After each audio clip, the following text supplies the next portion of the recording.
మాజీ మంత్రివర్యులు శ్రీ తాటిపర్తి జీవన్ రెడ్డి గారిని సాదరంగా పెద్దలు కేసీఆర్ గారి సూచన మేరకు సాదరంగా వారిని భారత రాష్ట్ర సమితిలోకి ఆహ్వానించడానికి ఈరోజు మా సహచరులందరితో కలిసి పెద్దలు మాజీ మంత్రివర్యులు శ్రీ కొప్పుల ఈశ్వర్ గారు, మాజీ మంత్రివర్యులు శాసన మండలి సభ్యులు శ్రీ ఎల్ రమణ గారు, మాజీ మంత్రివర్యులు కరీంనగర్ శాసనసభ్యులు గంగుల కమలాకర్ గారు, మాజీ మంత్రివర్యులు పాల్కొండ శాసనసభ్యులు శ్రీ వేముల ప్రశాంత్ రెడ్డి గారు, మాజీ ఆర్టీసీ కార్పొరేషన్ అధ్యక్షులు పెద్దలు శ్రీ బాజిరెడ్డి గోవర్ధన్ గారు, మాజీ పార్లమెంట్ సభ్యులు శ్రీ బోయిన్పల్లి వినోద్ కుమార్ గారు, జిల్లా అధ్యక్షులు జగిత్యాల శ్రీ విద్యాసాగర్ రావు గారు, రాజ్యసభ సభ్యులు దామోదర్ రావు గారు, జిల్లా పరిషత్ మాజీ చైర్పర్సన్ జగిత్యాల శ్రీమతి దావా వసంత సురేష్ గారు, అట్లాగే మా గౌరవ సహచర శాసనసభ్యులు డాక్టర్ సంజయ్ గారు, పాడి కౌశిక్ రెడ్డి గారు, మాజీ శాసనసభ్యులు రసమై బాలకృష్ణ గారు, గౌరవనీయులు సుంకె రవిశంకర్ గారు, కోరుకంటి చందర్ గారు, పుట్ట మధు గారు, దాసరి మనోహర్ రెడ్డి గారు, అట్లాగే ఒడితల సతీష్ గారు, మొత్తం ఉమ్మడి కరీంనగర్ జిల్లా నాయకత్వం మొత్తం, అట్లాగే పక్కనే ఉన్న నిజామాబాద్ జిల్లాలోని నిజామాబాద్ అర్బన్ మాజీ శాసనసభ్యులు సోదరులు బిగాల గణేష్ గారు, ఇంకా వారితో పాటు జిల్లా పరిషత్ మాజీ అధ్యక్షులు శాసన మండలి మాజీ సభ్యులు నారదాస్ లక్ష్మణరావు గారు, అట్లాగే కరీంనగర్ జిల్లా పార్టీ అధ్యక్షులు జీవి రామకృష్ణారావు గారు, సిరిసిల్ల జిల్లా పార్టీ అధ్యక్షులు తోట ఆగయ్య గారు, అందరం కూడా కలిసి ఈరోజు పెద్దలు జీవన్ రెడ్డి గారిని మరి భారత రాష్ట్ర సమితిలోకి సాదరంగా ఆహ్వానించడం జరిగింది. నిజానికి జీవన్ రెడ్డి గారు వారి రాజకీయ అనుభవం కానీ వారికి ప్రజా జీవితంతో వారికి ముడిపడి ఉన్న పెనవేసుకుని ఉన్న బంధం ఏదైతే ఉన్నదో సుదీర్ఘ కాలంగా కాంగ్రెస్ పార్టీతోనే వారు దాదాపు 4 దశాబ్దాలకు పైగా కాంగ్రెస్ పార్టీకి విశేషమైన సేవలు అందించిన విషయం మీ అందరికీ తెలిసింది. మీ అందరికీ తెలియని ఒక విషయం ఏమంటే 2014కు మునుపు సరిగ్గా 2014 ఎలక్షన్ల కొద్దిగా ముందు తెలంగాణ రాష్ట్రం ఏర్పడ్డ తర్వాత అంటే ఫిబ్రవరి 20 నాడు బిల్లు పాస్ అయిన తర్వాత మరి ఏప్రిల్లో అనుకుంటా బహుశా ఎలక్షన్ జరిగింది. ఆ మధ్య కాలంలో అప్పుడు పెద్దలు కేసీఆర్ గారు జీవన్ రెడ్డి గారిని ఆహ్వానించారు పార్టీలో. మా వినోద్ కుమార్ గారి ద్వారా ఆ రోజు మరి వారిని పార్టీలోకి రావాలి, మీరు వస్తే బాగుంటుంది, మీలాంటి విశేషమైన అనుభవం కలిగిన నాయకులు మరి తప్పకుండా తెలంగాణలో ఉంటే బాగుంటుంది అని చెప్పి, తెలంగాణ ప్రభుత్వంలో కూడా మీరు ఉంటే బాగుంటుంది అని చెప్పి కూడా ఆ రోజు వారిని ఆహ్వానించడం జరిగింది. కానీ ఒక నిబద్ధత కలిగిన నాయకుడిగా ఆ రోజు వారు కాంగ్రెస్ పార్టీ నాయకత్వంతో వారికి ఉన్న అనుబంధాన్ని మరి కాంగ్రెస్ పార్టీ బలోపేతానికి ముందుకు నడవాలన్న ఉద్దేశంతో వారు ఆనాడు కాంగ్రెస్ లోనే కొనసాగారు. ఆ రోజు జగిత్యాల శాసనసభ్యుడిగా కూడా 2014లో గెలిచినారు. నాకు 2 సందర్భాలు గుర్తొస్తా ఉన్నాయి. జీవన్ రెడ్డి గారితో కేసీఆర్ గారికి ఉన్న పర్సనల్ రిలేషన్ అంటే వారికి ఇద్దరికి మధ్యన ఉన్న గౌరవభావం కానీ ఇద్దరికి మధ్యన ఉన్న స్నేహం ఎట్లాంటిది అంటే వారి బంధం ఈ రోజు కాదు, వారిద్దరికి దాదాపు 4 దశాబ్దాలకు పైగా పరిచయము, స్నేహము, గౌరవము, పరస్పర గౌరవము ఎప్పటి నుంచో ఉంది. నాకు 2 సందర్భాలు నా కళ్ళ ముందు జరిగినాయి గుర్తొస్తా ఉన్నాయి. ఒకటి 2014లో కేసీఆర్ గారు జూన్ 2 నాడు ముఖ్యమంత్రిగా పదవీ బాధ్యతలు చేపట్టిన తర్వాత వారి మొట్టమొదటి అధికారిక పర్యటన జిల్లాలలో ఉమ్మడి కరీంనగర్ జిల్లాతోనే ప్రారంభమైంది. ఆ రోజు ఉమ్మడి కరీంనగర్ జిల్లాలో ఒక ఆడిటోరియంలో మీటింగ్ జరిగింది, కళాభారతిలోనూ ఎక్కడో మీటింగ్ జరిగింది. వారు జిల్లా నుండి ప్రాతినిధ్యం వహిస్తున్న సీనియర్ నాయకుడు, ప్రతిపక్ష పార్టీకి సంబంధించిన శాసనసభ్యుడు. కానీ కేసీఆర్ గారు స్వయంగా ముందు జీవన్ రెడ్డి గారికి మైకునివ్వండి అని చెప్పి వారికి మైక్ అందిస్తే జీవన్ రెడ్డి గారు లేచి వారు స్ట్రైట్ గా అభినందనలు చెప్పి మరి పరస్పరం మరొకసారి మీరు ఇప్పుడు గవర్నమెంట్ లో ఉన్నారు, మీకు అభినందనలు చెబుతూ జగిత్యాల ప్రజల తరపున నేను ఒకటి మిమ్మల్ని అడగదలుచుకున్నా అని చెప్పి వారు చాలా చిన్నది ఒక బోర్నపల్లి అనే గ్రామానికి సంబంధించి ఒక బ్రిడ్జ్ కావాలా, వెంటనే నాకు శాంక్షన్ కావాలని ఒక మాట చిన్నగా అడిగినా. మేమందరం చూస్తా ఉన్నాం, అప్పుడే మేము కొత్తగా మంత్రులైనాం, చూస్తా ఉన్నాం కేసీఆర్ గారు ఎట్లా స్పందిస్తారు, ఎట్లా రియాక్ట్ అవుతారు. సాధారణంగా దాటవేయొచ్చు, చెప్పొచ్చు చూస్తాను అని చెప్పొచ్చు, పరిశీలిస్తాను అని చెప్పొచ్చు.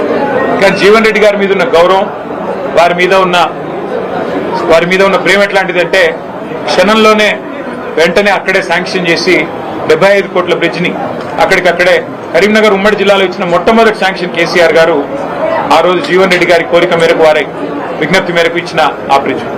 తర్వాత ఇంకో సందర్భం గుర్తొస్తా ఉంది నాకు. అసెంబ్లీలో జీవన్ రెడ్డి గారు ఎప్పుడు ప్రజా సమస్యల గురించి, ముఖ్యంగా రైతుల గురించి చాలా గట్టిగా మాట్లాడే నాయకుడు.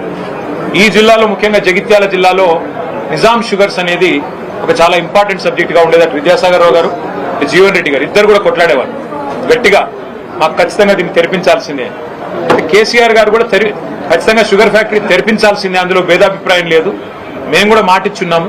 కానీ పక్కనే ఉన్న మహారాష్ట్రలో, అప్పుడు పోచారం శ్రీనివాసరెడ్డి గారు వ్యవసాయ మంత్రి, పక్కనే ఉన్న మహారాష్ట్రలో సహకార వ్యవస్థలో కోఆపరేటివ్ ఫార్మాట్ లో చాలా బ్రహ్మాండంగా నడుస్తా ఉన్నాయి అక్కడ షుగర్ మిల్లులు. మా టెస్కాప్ చైర్మన్ రవీంద్రరావు గారు కూడా ఇక్కడే ఉన్నారు, మాజీ అధ్యక్షులు. అట్లా కోఆపరేటివ్ వ్యవస్థను బలోపేతం చేస్తే బాగుంటుంది జీవన్ రెడ్డి గారు. ఒకవేళ మీరు కావాలనుకుంటే ప్రభుత్వం నుంచి 250-300 కోట్లు పెట్టడానికి కూడా మేము సిద్ధంగా ఉన్నాం. అవసరమైతే మీరే చైర్మన్ గా ఉండండి దానికి అని చెప్పి కూడా నిండు శాసనసభలో ముఖ్యమంత్రిగా కేసీఆర్ గారు అన్నాడు జీవన్ రెడ్డి గారికి ఓపెన్ గా, ఎలాంటి బేసిజానికి పోకుండా ఒక ఆఫర్ కూడా ఇచ్చారు. ఇవాళ నేను మా జగిత్యాల జిల్లా నాయకత్వానికి కూడా హృదయపూర్వకంగా నేను ధన్యవాదాలు తెలియజేస్తాను. ఎందుకంటే ఇటు మా విద్యాసాగర్ రావు గారు జిల్లా పార్టీ ప్రెసిడెంట్ గారు కానీ, అట్లాగే ఎల్ రమణ గారు మాజీ మంత్రి గారు కానీ, మా చెల్లెలు మాజీ జిల్లా పరిషత్ చైర్పర్సన్ శ్రీమతి దావా వసంత గారు కానీ, వారందరూ కూడా జీవన్ రెడ్డి గారిని జగిత్యాలలో మనం ఆహ్వానించినట్టయితే, వారి ఇంటికి పోయి ఆహ్వానించినట్టయితే బాగుంటది అంటే, వారు ఒక క్షణం కూడా సంకోచించకుండా వారు చెప్పిన మాట ఏమంటే నాకు, అన్నా పార్టీ బలోపేతానికి, పార్టీ తిరిగి అధికారంలోకి రావడానికి, కేసీఆర్ గారు ముఖ్యమంత్రి కావడానికి తప్పకుండా మనందరం కృషి చేయాల్సిందే. అందులో భాగంగా జీవన్ రెడ్డి గారి చేరిక అనేది మనకు చాలా చాలా లాభం జరుగుతుంది. వారిని మీరు తప్పకుండా రండి, ఆహ్వానించండి, మేమందరం కూడా మీకు వెల్కమ్ చెప్తామని చెప్పి వాళ్ళు అన్ని సాధారణంగా ఏర్పాట్లు కూడా వారు చేశారు. వారికి కూడా నా అభినందనలు. వాళ్ళ రాష్ట్ర వ్యాప్తంగా ఉన్న రైతుల్లో ఒక ఆక్రోశం ఉంది, రాష్ట్ర వ్యాప్తంగా ఉన్న ప్రజల్లో ప్రతి వర్గంలో ఇవాళ ఒక ఆక్రోశం వ్యక్తమవుతా ఉంది. ఈ ప్రభుత్వం రేవంత్ రెడ్డి గారి నాయకత్వంలో గత 2.5 సంవత్సరాలుగా మరి ఏ రకంగా తన పరిపాలనా వైఫల్యాలను కప్పిపుచ్చుకోవడానికి ఎప్పటికప్పుడు ఏదో ఒక డైవర్షన్ టాక్టిక్ ఉపయోగిస్తూ ఏదో కాలం నెట్టుకొస్తున్నారు తప్ప ఇంతవరకు మాకు ఒరిగిందేమీ లేదు అనే భావన బలంగా ప్రజల్లో ఉంది. ముఖ్యంగా రైతుల్లో 3 సార్లు ఈ ప్రభుత్వం ఇప్పటికీ రైతు బంధు ఎగ్గొట్టింది. ఒకసారి కాదు, 2 సార్లు కాదు, 3 సార్లు విజయవంతంగా రైతు బంధు ఎగ్గొట్టారు. 3 సార్లు రైతు బంధు ఎగ్గొట్టడం అంటే ఒక్కొక్క దఫా వాళ్ళు చెప్పిన 9,000 కోట్లు లెక్కేసుకున్న 27,000 కోట్లు ఈ 2.5 సంవత్సరాల్లోనే ప్రభుత్వం 70 లక్షల మంది రైతులకు బాకీ పడ్డది. 27,000 కోట్లు ఎగ్గొట్టి 20,000 కోట్ల రుణమాఫీ చేసిన అని చెప్పి రేవంత్ రెడ్డి గారు ఏదైతే రైతులను మభ్యపెట్టే ప్రయత్నం చేస్తున్నారో రైతుల ఆవేదనతో ఉన్నారు. అట్లాగే రాష్ట్ర వ్యాప్తంగా ఉన్న మహిళలు నిన్న రేవంత్ రెడ్డి గారు మాట్లాడిన మాట కూడా చూస్తున్నారు. బాసరలో ఆయన మాట్లాడిన మాటలు ఎంత దారుణంగా, ఎంత అవమానకరంగా, ఒక ముఖ్యమంత్రి స్థాయికి తగని మాట. ఎంత పెద్ద కండలు తిరిగిన పైల్వానైనా 3 నెలల్లోనే పిల్లలు పుట్టించలేడు కదా, ఇది ఒక ముఖ్యమంత్రి నోట్లోంచి వచ్చే భాషనైనా, ఒక ముఖ్యమంత్రి మాట్లాడే భాషనై? అసలు 3 నెలలు అన్న మాట చెప్పింది ఎవరండి? మేం చెప్పినామా? ప్రజలు అడిగారా? మీరే కదా సంతకాలు పెట్టింది, మీరే కదా రేవంత్ రెడ్డి గారు పిసిసి అధ్యక్షుడిగా, మీ బట్టి విక్రమార్క గారు సిఎల్పి లీడర్ గా 100 రోజుల్లోనే 6 గ్యారంటీలు అమలు చేస్తామని నొక్కి చెప్పింది మీరు, గ్యారంటీ కార్డులు ఇచ్చింది మీరు, ఆర్థిక పరిస్థితి మొత్తం మాకు తెలుసు అని చెప్పి ఉదరగొట్టింది మీరు. ఇవాళ ఏ ఒక్క హామీ అమలు చేయకుండా ఈ అపసవ్యపు మాటలు మాట్లాడుతున్నది మీరు. పెద్దలు జీవన్ రెడ్డి గారు లాంటి నికార్సైన కాంగ్రెస్ నాయకులను అవమానించి వారి ఆత్మగౌరవాన్ని దెబ్బతీస్తున్నది మీరు. ఇది ఒక జీవన్ రెడ్డి గారి విషయంలో కాదు నేను మాట్లాడుతున్నాను.